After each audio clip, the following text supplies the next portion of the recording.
शिमला के गनपेरी गांव से एक दिल दहला देने वाली घटना आई है, जहां एक पति की हैवानियत ने इंसानियत को शर्मसार कर दिया, जिसने पूरे हिमाचल प्रदेश को झकझोर कर रख दिया है। नमस्कार, आप देख रहे हैं न्यूज़ 18 का सोशल मीडिया प्लेटफॉर्म। मैं हूं आपके साथ वैष्णवी द्विवेदी। एक पति ने अपनी पत्नी की न सिर्फ हत्या की बल्कि उसकी लाश को जलाकर सबूत मिटाने की कोशिश की। इस जघन्य अपराध के वक्त घर में उनका 4 साल का मासूम बेटा मौजूद था, जिसे आरोपी ने मोबाइल देकर व्यस्त रखा था। पुलिस के मुताबिक 28 वर्षीय गुलशन की हत्या आरोपी उसका पति 32 वर्षीय तोताराम उर्फ बॉबी ने पहले गुलशन के सिर पर लोहे के हथौड़े से वार किया, फिर दुपट्टे से गला घोंटकर उसकी जान ले ली। इतना ही नहीं, उसने शव को घर के आंगन में बने गड्ढे में डालकर जलाने की कोशिश भी की। हमारे को तो शाम को 8 बजे पता चला है सर। वो तो अंदर ही होगा बोल रहा है। जब हमने पूछा, जी मैं तो सोया हुआ था, मैं तो 4:30 बजे उठा हूँ। अब क्या चाहते हैं आप इस मामले में? हम चाहते हैं इस लड़की को इंसाफ मिले, बस ये चाहते हैं हम। अगर उसने ये कांड जब जो किया है, जब उसने कबूल किया, तो उसको ऐसी सजा मिलनी चाहिए जो कल को कोई भी लड़का ऐसा काम करने से 100 बार कतराए। हमारे खुद लड़की है जी, हमने कल उसको किसी दूसरे घर में देना। अगर हमारे बच्चे के साथ ऐसा होता तो हमारे ऊपर क्या बीतेगी। ये वजह हम तो चाहते हैं उसको कड़ी से कड़ी सजा, वो सारी जिंदगी जेल में रहना चाहिए, सारी, या फांसी दे दो उसको, सारी जिंदगी जेल में रहे। हमारा कोई गिला शिकवा नहीं है, हम तो उसके माँ बाप के पक्ष में है जी। जो वो बोलेंगे वो उसको सजा दे, जो मर्जी उसको सजा दे। न्यूज़ 18 के साथ बातचीत में आरोपी के चाचा चाची ने कई चौंकाने वाले खुलासे किए। उनके मुताबिक मृतका गुलशन के सास ससुर की पहले ही मौत हो चुकी है और ससुराल में वो सिर्फ अपने 4 साल के बेटे और पति आरोपी तोताराम के साथ रहती थी। तोताराम पिछले 1 महीने से गुस्से में था और नशा भी करता था। गुलशन और तोताराम की शादी को 6 साल हो चुके थे, लेकिन पिछले 6 महीनों से दोनों के बीच अनबन चल रही थी। अप्रैल में दोनों का झगड़ा पुलिस चौकी और पंचायत तक पहुंचा था, जहां समझौता हुआ था, लेकिन ठीक 1 महीने बाद तोताराम ने गुलशन को बेरहमी से मार डाला।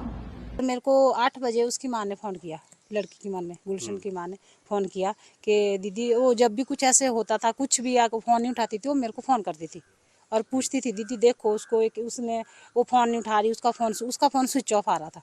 उस समय में खाना खा रहे थे, ये पहुँचे नहीं थे, कारपेंटर का काम करते थे, घर में पहुँचे नहीं थे। मैंने बोला ठीक है दीदी मैं जाती हूँ, मैं खाना खा, मैंने प्लेट साइड में रखी और मैं ऊपर से नीचे आई। मैंने यहाँ चारों साइड देखा, अंदर लाइटें जली हुई थी, बाहर का सिर्फ बाहर वाला दरवाजा लगा हुआ था। अच्छा, जाली वाला अंदर वाला खुला था और सारे कमरों में लाइटें जली हुई थी। मैंने चारों साइड आवाज़ें लगाई, बाहर चारों साइड बाथरूम, टॉयलेट, परली साइड जितना भी है गोल दायरे में घूम के देखा, नीचे ऊपर टॉर्च लगा के देखा, मेरे को कुछ नहीं मिला। आवाज़ें लगाई, फिर उसके बाद मैं वापस गई। फिर मैंने वापस उनको फ़ोन किया, दीदी वो नीचे नहीं है, मैंने आवाज़ लगा ली। कहते वो कहाँ पे है बॉबी। मैं कहा अब मैं फ़ोन करके पूछती हूँ। फिर मैंने उसको फ़ोन किया, अभी बॉबी कहाँ पे है, हम उसको बॉबी बोलते हैं, वैसे उसका नाम तोताराम है। मतलब कहाँ पे है, बोलो चाची मैं तो ड्यूटी चला गया। मतलब तू ड्यूटी तो चला गया, पर ऐसे बताओ गुलशन कहाँ है। बोलो चाची शायद वो मायके चली गई, उसने दिन को ऐसा बोला, मायके जा रही हूँ मैं।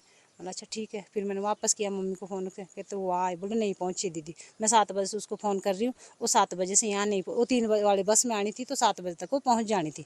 वो 7 बजे से लेकर मेरा फ़ोन नहीं उठा रही है। मैं कहा दीदी तो मैंने तो सारे में ढूंढ लिया। बोलते आप ऐसा करो, आप बच्चे को पूछो। मतलब बच्चा का मेरे को ध्यान नहीं था उस टाइम। फिर मैंने उसको दोबारा फ़ोन किया लड़के को, भाई वंशु कहाँ पे, उसका नाम वंशु है, बच्चे का 4 साल का है। बोलो वो तो मेरे पास है चाची। मैंने क्यों, वो तेरे पास क्यों है। कहते वो उसको छोड़ गई, वो पता नहीं खुद कहाँ चली गई, मायके गई, कहाँ गई ये मेरे को पता नहीं है। फिर उसको मैंने बुलाया, तू तुरंत घर आ, मेरे को उसकी माँ फ़ोन कर रही, मैं उसको क्या जवाब दूँ, मैं क्या बताऊँ उसको जो कहाँ पे, तू तुरंत घर पहुँच। वो पहुँच गया 5 मिनट में घर में। उसके बाद बच्चे को मैंने अपनी लड़की को दिया, उसको ऊपर ले जा। लड़की है मेरी 28 साल की, मैंने उसके बाद उसको ऊपर रख, उसको खाना खिला, उसको अपने पास रख। फिर मैंने उससे पूछा भी कहाँ है, बोलो नहीं चाची मेरे को नहीं पता कहाँ है। वो दिन को ऐसा बोल रही थी जब मैंने मायके जाना है वो, और शायद वहाँ चली गई। मैं कहा ऐसे कैसे चली गई भाई, तू सच बता कहाँ कुछ तैने किया। वो मायके नहीं गई है, मेरे पास नहीं आई है, मैंने कहीं और जगह नहीं, बहन के पास नहीं है, उसकी माँ ने फ़ोन कर लिए, तो वो कहाँ गई। बोले मेरे को नहीं पता जी, उसने सीधा जवाब दे दिया। फिर मैंने और कॉल करा उनको, ये तो ऐसे बोल रहा है। उसके बाद मेरा लड़का है जी आकाश, वो भी आ गया, वो स्टॉल पे रहता है, फ्रूट स्टॉल लगाता है। तो मैंने इनको बोला, उस टाइम हमारे को पता लगा कि तो पुलिस वगैरह आने वाली। मैं ऐसा करो, बहुत धुआं है, सारे आंगन में धुआं ही धुआं था, यहाँ खड़े होने लायक जगह नहीं थी। तो इन्होंने पानी की बाल्टी भरी और एक बाल्टी भर के इसमें डाल दी। अच्छा, आग बुझाने के हाँ ऐसी हमारे को क्या पता जी इसमें क्या है। अब धुआं बंद करने के लिए हमने इन्होंने उसके ऊपर पानी की बाल्टी डाल दी, उसमें कम से कम धुआं उतना नहीं रहा, बंद हुआ, कम से कम तो हो गया था। और उसके बाद उतने में पुलिस वगैरह माइक वाले भी आ गए थे और बाकी पुलिस वाले भी आ गए थे। बाकी तो फिर इनके सामने हुई सारी कार्रवाई। 6:30 पहुंचा, हम्म, शाम को खाना खा के सो गया था। हम्म, उसके बाद मेरे को उठाया मेरी बीवी ने हम्म, कि नीचे कुछ हो गया है।